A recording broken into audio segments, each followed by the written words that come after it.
કથાનો આના માટે થઈને પહેલા શુભ સંકલ્પ આવવો જોઈએ મનમાં.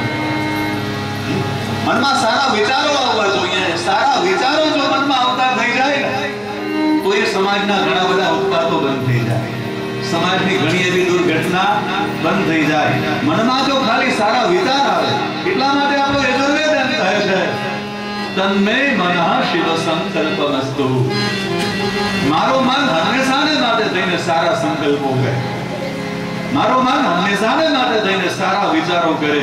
મારા એકલાનો નહીં પણ સમષ્ટિનો બધાનો વિચાર કરે તો આપણા બધાનું મન થઈ જાય તો એ સંસારની ઘણી બધી દુર્ઘટનાઓ, સંસારના કેટલાય બધા ઉત્પાદો એ સમી જાય.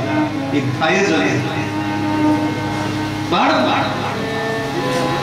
સારા વિચારો આવતા નથી, મનમાં સારા સંકલ્પો ઉઠતા નથી.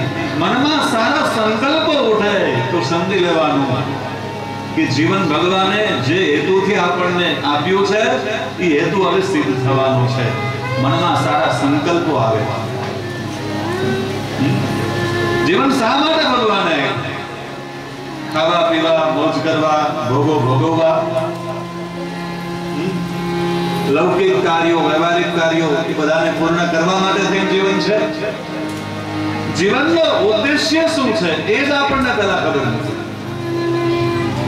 જીવનનો ઉદ્દેશ્ય એ છે અહીંયા લખ્યું છે આપણે બધા આત્મા છીએ. આત્માઓના જે આત્મા પરમાત્મા છે એમાં ભળવાને માટે થઈને, એમાં મળવાને માટે થઈને આપણને બધાને માનવ દેહ પ્રાપ્ત થયો છે. માનવ બનીને જ પરમાત્મામાં ભળી શકાય. મનુષ્ય શરીર મળે ત્યારે જ એ શક્ય બને છે. આમ નહીં, બીજા કોઈ શરીરથી નહીં, માનવ દેહથી જ એ શક્ય બને છે.